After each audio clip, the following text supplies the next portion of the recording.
Nzambe asala yo sepo nanga Gabio Chudi Louisana toyokana ma fleur de terre. Siko kolo bani na bato bazolo baki oye kotingama héritier po héritier azana mwa gaz mikolo. Kitena ko ayo bolingo nanga kobonga nanga pe kobika nanga ezana maboko mayo shira sala kanga bilenge ye shira lambalambanga lokola ndunde ye shira katakatanga bakisi bepise ye ma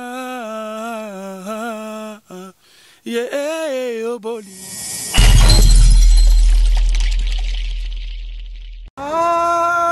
Bologena lela Trésor Mancour Kumbela Mokili. S'abonner biso tout na chaîne Kumbela Mokili. Tala bango ba jaloux bazo banga Mancour wetu alo bakate. Trésor Mancour wetu. Ouais. Kumbela Mokili. Zamba zama lamu Zlatan Boloké. Identité.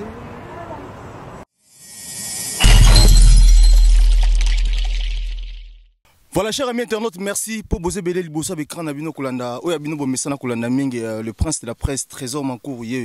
Bon, moi, déjà invité dans les akouti ok musikate donc mais avant d'attaquer invité dans le journal de l'autre, na fan sino ba staff tout ba massa tout ba soutenir ranga na kati ya chaîne Mnukumbela Mokili, na bosanité Nanette Soki leader.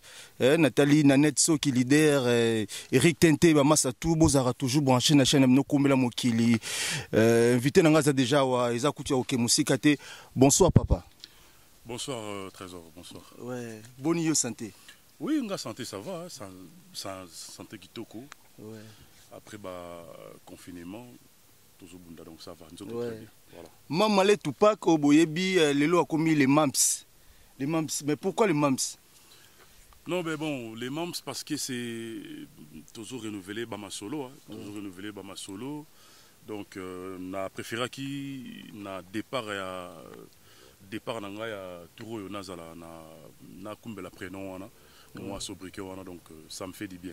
Mais ba benga kayo mamalé ba tout ba otala lelo mamalé grand chanteur mamalé enfant chéri ya Mopao donc ba to benga ko mamalé mais ba yebaka te pourquoi mamalé ba pesa ko mamalé poani. Bon mamalé c'était par rapport il y a style nazaki nango. Ah ouais. Bah 96 on attend à côté na quartier latin na style ya coiffure balox. Donc à l'époque aussi il y avait un footballeur payé à son âme. Il s'appelait Emeka Mamalé. Il était joueur international. Azali a le même look. Donc il avait du succès à l'époque. C'était par rapport à ça. Et bateau, on style voilà. Nana pesa ko kombo wana ezala kaka ba fan to ba ezala kaka na kata staff kaka ndeka tozako zala kaka mutu pena pesa nga je sais pas mais ezala kaka batu tout ne ba mutu tout so moninga azako benga bongo par rapport à coiffure quoi. Mais obiki osala pe succès hein c'est wana beauté batu tout bando lelo fort père. Ben merci. Merci. A fait munzula talaka mutu nao na bosente Joas docteur Jidi Bobili au moins mutu nao mais père ba fossette si là ton ni poser ba fossette zalaka non ils en ont parce que là il y a des barbes maintenant et puis bon peut-être peu ekendara par rapport à âge je sais pas mais ils en ont ils allient c'est quoi 12 10 10 72 10 10 76 ezani eza code ni ngona. C'est système nous simple, système cri de guerre et ça date à naissance nanga et ça va stratégie donc ah ouais date à naissance parce que na mona obeta na magie bon na magie album ozaki magie noire obeta bongo non ils ont moi logo mo et accompagnera ma solo ah dans système non voilà. Ah ouais. Donc, vous comprenez le système, on a 12, 10, 76. Voilà, système, voilà, on a une quantité. Mais il y a un peu de lelo, donc, au bunga, pendant que vous belé, invité, vous avez invité, vous avez trotté, vous concert, vous avez raté, pourquoi vous se fait rare? Bon, par rapport à concert, c'est des concerts moi ça m'intéresse pas ils ont concert il y a bien amical bah master ça croisement au bêta mais moi ça m'intéresse pas et moi je n'avais comment on a été ils arrivent par rapport à travail j'ai travaillé on a présenté fan nanga et puis bato balinga bonne musique et le on a présenté bango ya Abeda Show. Donc c'est juste ça. Tout bazako mon nanga c'était par rapport à travail, na bané au travail et puis sur mon nanga pété na ba média, na le bango à chaque fois c'est par rapport à mes stratégies et puis par rapport à na oya romona na pona lo banini c'est ça. Nga una kansa ta musuka ki bandal nde bolobaka bandal donc esprit bandal yango esalaka ke neti yo mona na tena batuto tous les années mais nzo ane ozaki na temps préparation. Ça on a na travail na ngai. Comment on a mingi bon j'aime déjà des natures dans la pena muta libanda te. Na la pena muta na bimara te donc et puis na profita ki na zo pétan na au travail et puis balobare logo ezara moins rare et ezara pe moins cher. Donc là prévané en yo bato savourer clip ya Abeda Show et puis nzembo Abeda Show bien. To solo biso Abeda Show mais otali quand même concert au ancien quartier latin beta qui contre ancien ya wenge otali quand même. C'est na mona yango. Mais na ndenge na yo sko na ndenge na ndongo tala ki mona ibana ba ko gagner. Bon franchement la musique bat gagner até. Ça c'est il faut long là non et long ils allera pas na biso. Bat gagner na combat, na bagarre, judo, catch, boxe, ou bien football, mutumo faut abima gagner.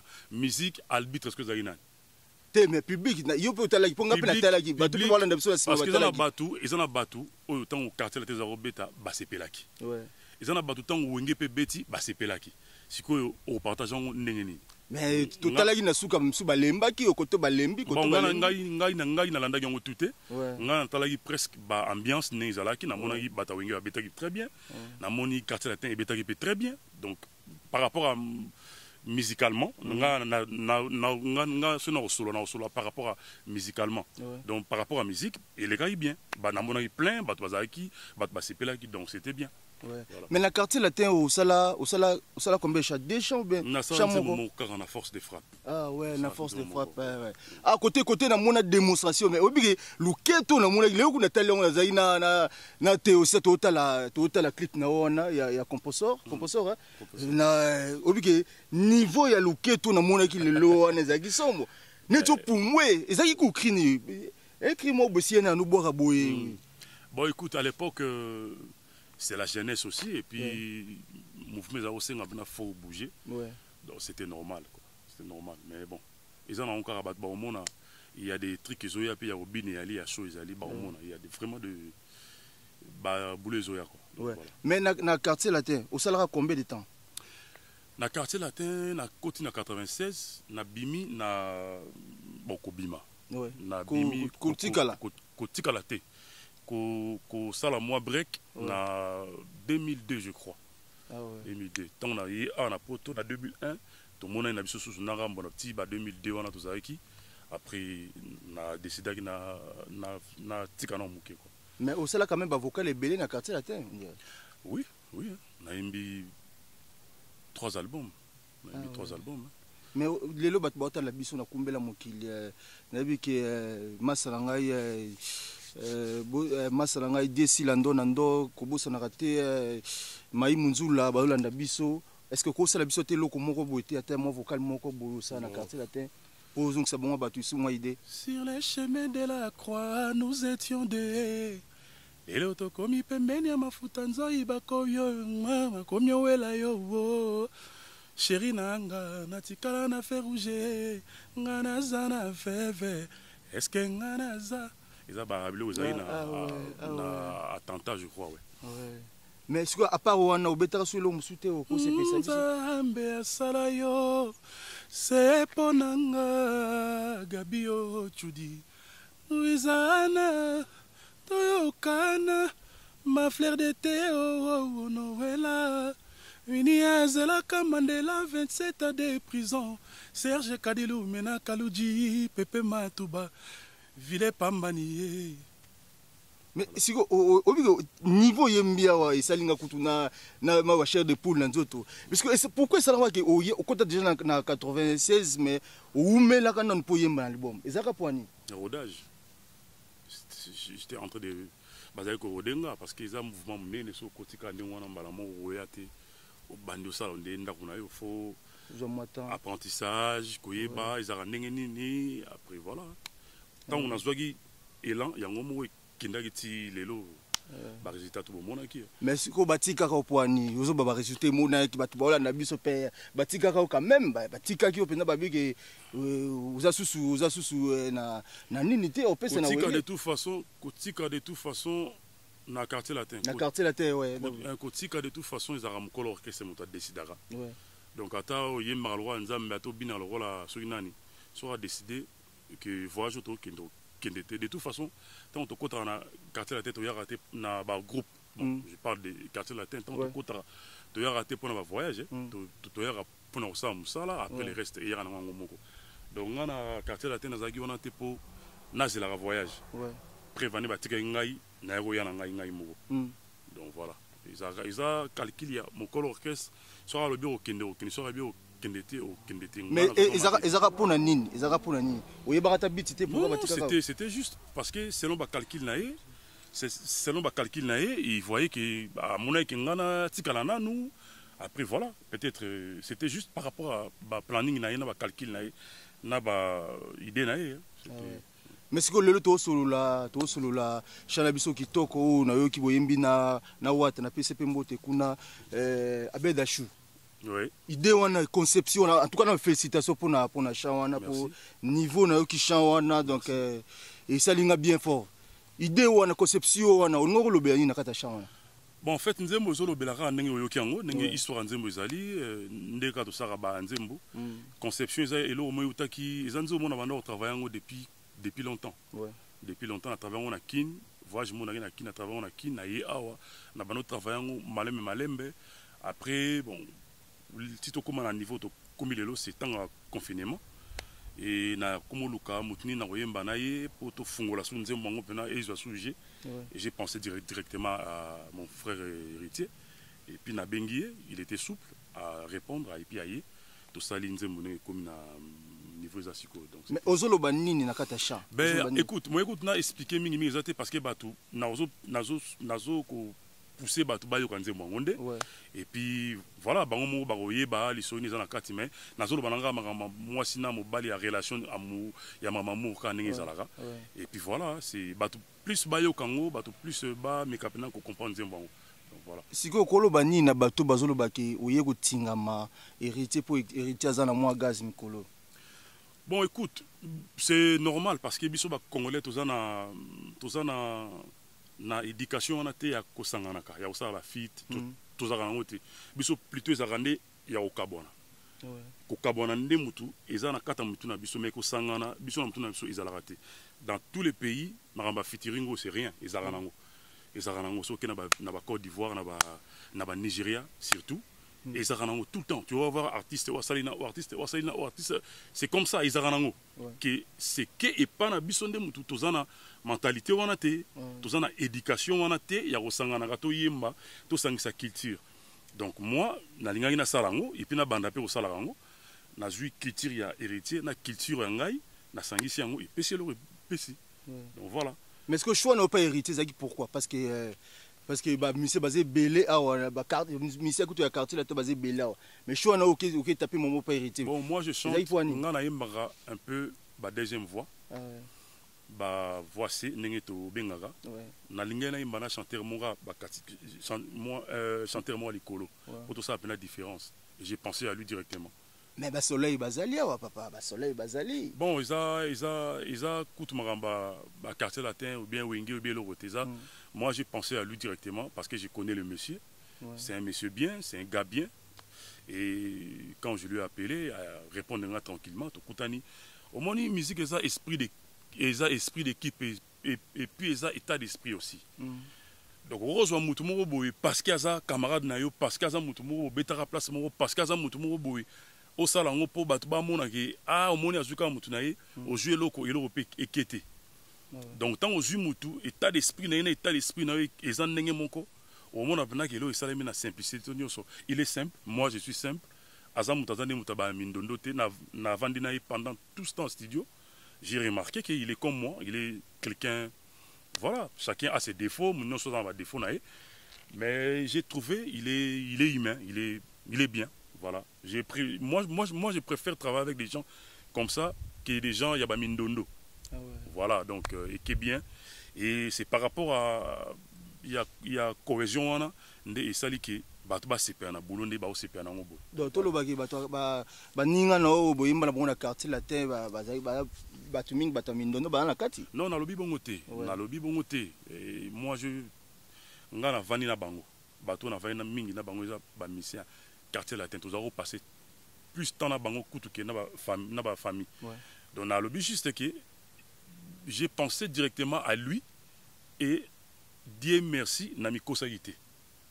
Na mi kosagité na tombagi na mutu mo ya bien parce que tant que ngato sala nzembo be to ngito sala fit to vandaka oluka il faut na sala ngona nani il faut na sala ngona nani vona ngizaka na se il faut na luka mutu mo wa imba likolo parce que na ba cœur ngamo na sala ba cœur to na mo to benga fille mo deux personnes to sala ba cœur mais na ba lead il faut na luka mutu mo o kende j'ai pensé directement à lui. Et puis voilà, c'est simple. Bato luka na bango to ko calculer après mo na mutu akoloba oye alingi aloba que j'ai pensé à lui parce que ayana un plus pour et ça mais c'est bien, mais c'est normal. C'est normal tant que bengi mutu aya bosa na collaboration, il faut benga mutu azana un plus. Mutu arobaksa un plus na kata projet. Donc j'ai pensé à lui parce que je savais que arobaksa un plus na kata projet et puis résultat en lelo.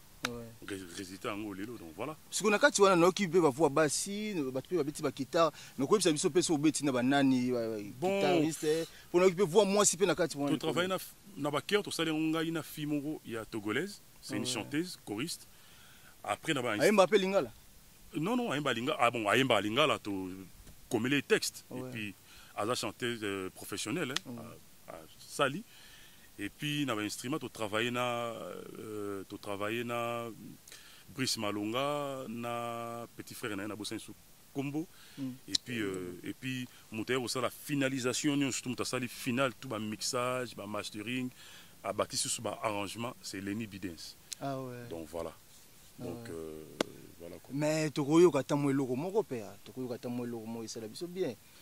Surtout koto ya na koayo bolingo nanga kobonga nanga pe kobika na ngeza na maboko mayo chere sala kanga bilenge ye shira katakatanga lokola fumbwa ye shira lambala manga bakisi bepise kyozongi te na koayo bolingo nanga kobonga nanga pe kobika na ngeza na maboko mayo chere sala kanga bilenge ye shira lambala manga lokola ndunde ye shira katakatanga bakisi bepise ye bolingo nanga yokomi obenda nzoto yokomi okima yaya abeda bwaki dossier mama shira buki stilo akangi biro krachu nali ga kotola to bobina kachu wana ezo buka ngana niveau moko ndima kudute mais obi clip na tout cas félicitations siko okuteni na beda shu ndenge ni signala no biso bon abeda shu to croiser na noté to kuteni te mais to solo la qui suite na sima héritier parce que c'est un pote héritier. Donc na studio comme par hasard héritier tanga ya okinzembo c'est pe na nzembo bien mais photo tchamu to banini ngai bise bobule la gitu mana soka nzembo parce que makamba wemba bato ko mabe moi to abi non sali snap nzembo ndenge zo beta abwakela ngwa bed et puis à côté même pas 2 minutes 3 minutes abi singa guitare bed azongisi ke nzembo kitoko donc alinga zwango alingi to embelai da sololi oui bikaka oui bikaka so moni clip à qualité wana donc au sali clip en côté ni na kana kata Paris ou to na province to sala on a Paris et puis to sala on a province. Donc kota mai wana zaki na province na plage na piscine wana place mo zaki wana za na province clip wana vraiment en tout cas félicitations pour niveau za bien wana merci ko to zelani to zela bon. Là, il n'y a pas longtemps, la travail. Là, semaine à promotion pour tout booster les locaux. Promotion et aussi la tête, booster car tout ça. Na kin de ces bandits déjà, ils ont les chaîne à télé et puis la radio. Et puis voilà, promo ici la radio. Il y a une photo booster et kende. Et Dieu merci, bateau vraiment bateau talango.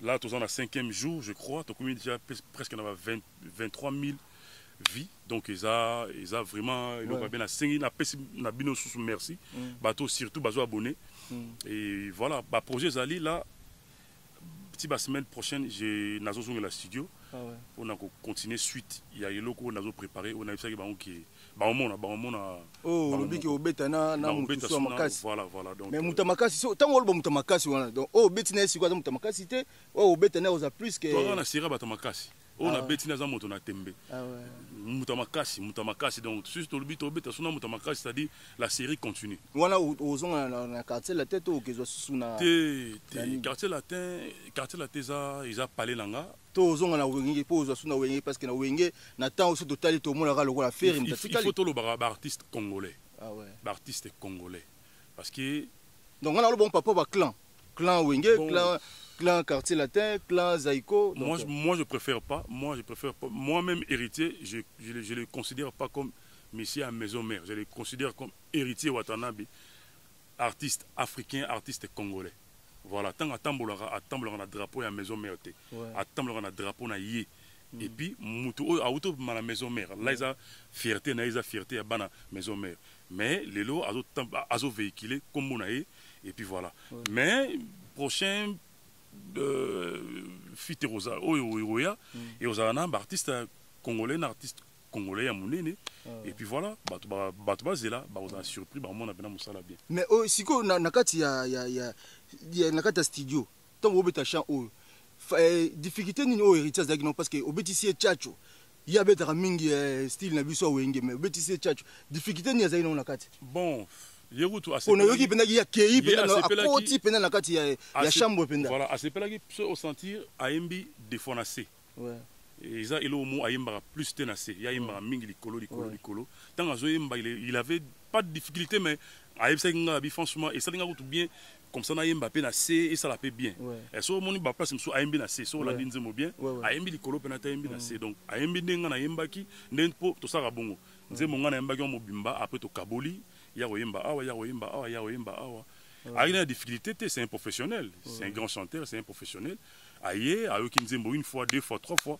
à côté na ben bando répéter na kata cabine azo répéter toujours bandela azo répéter toujours bongisa et puis il avait pas de difficulté parce que c'est un professionnel siko obemisaka osaka ba série ya ba single ti album ebima single ti tant penas qu'on a sentir que il faut siko album mobimba et ah ouais donc là on a série ba single ebimi je crois ti to comment on va décembre ou bien décembre et là on sous ces obima ou toujours préparé et puis donc quartier latin ils ont Kinshasa ou ils ont awa baza ba petit naé donc soit linga travailler na bango ako travailler na bango moi je suis pas pour abengangai ou abengangate abengantel ou abengate donc mais attends ba anniversaire peut tout monde na kaote na ba anniversaire nyoso et ça la marathon na Kinshasa yo zakate papa ben c'est par rapport à ba timing timing tant sous ba date za ngana na mamba osala donc c'est juste ça mais il y a aucun problème aux athées ah donc yona na mo pas oboza na problème te fait la ngai dans un problème ndeni yem tu viens ndengwa dans un problème na vie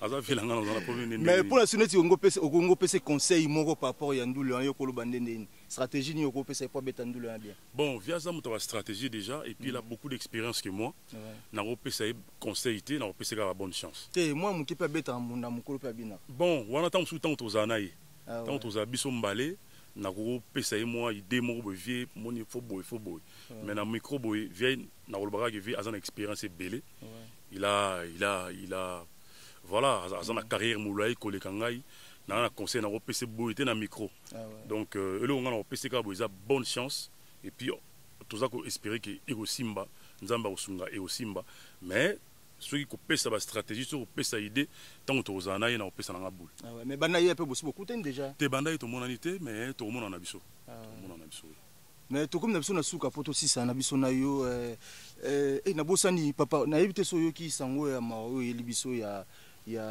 Vera Jakula paix à son âme 6600 danse venez nous payer bandali depuis moi na bandali ouais tout dans matanga depuis hier je crois Mutambutu Rajakula Tigari Biso déjà n'a pas si mes condoléances na famille na et puis na bana bandal nyonso donc voilà et puis na tous les musiciens à station Japan n'a pas si mes condoléances voilà donc to perdre artiste à monene voilà il faut na longa chapeau pour biso pe to le kawana donc bana bandal tout donc biso tozali donc on est ensemble to salara to ebikande to sala kaka mais pour père pour tout ce que ça no programme no ce que to rozwa ndengeni Bon, programme est en simple. Batu balandanga na Instagram, balandanga sur Facebook, na YouTube aussi. Bah programme nanga donc. Instagram na yo ni niveau Instagram les Mams 10. Les Mams 10. Ouais. Bon, et puis Facebook Fiston les Mams. Na YouTube les Mams TV. Donc bah tous les programmes, tous les mais moi bambo te vite fait tout vidéo. Bambo on fait ça na Michigan, na Michigan Mokonzi Jean Fumu, Adi Daichari na Canada, na State et puis pour moi du chef d'état-major baza tellement ébélé Patimba qui Dadi Malumbi Mignon Nana baza tellement ébélé donc on a pesi Bambo te na batu tout surtout baza ko s'abonner na les Mams TV et puis batu tout batali clip au baza ko apprécier na 5000 bo continuer à otala ngo susu et puis bo za su ba surprise na ba mikolezo ya donc voilà. Merci Père Nasepeli donc nayebi ke tozala ki voilà chers amis internautes bo moni tozaki na Star Nabino ye ça n'est fini pour aujourd'hui donc bozara toujours branché na chaîne Nabino Kumbela Mokili pena osenga bino bo s'abonner. Vous s'abonner moi belé donc sur mon émission s'abonner puis partager donc staff tout va soutenir ngai na bosente Didier Mokili Nzetero Nathalie na Belgique na mon massa ngai Diesi Lando Nando na bosente massa ngai Carlos oza congolais olukarango Nanette Soki ba massa tour leader à Guada donc bozara toujours branché Eric Tente mon manager na bosanité donc bino tout quoi donc na bosente Patrick Mbanga Mbinzo Blaise Foumou le Mazarin donc Wadjeni Kabasu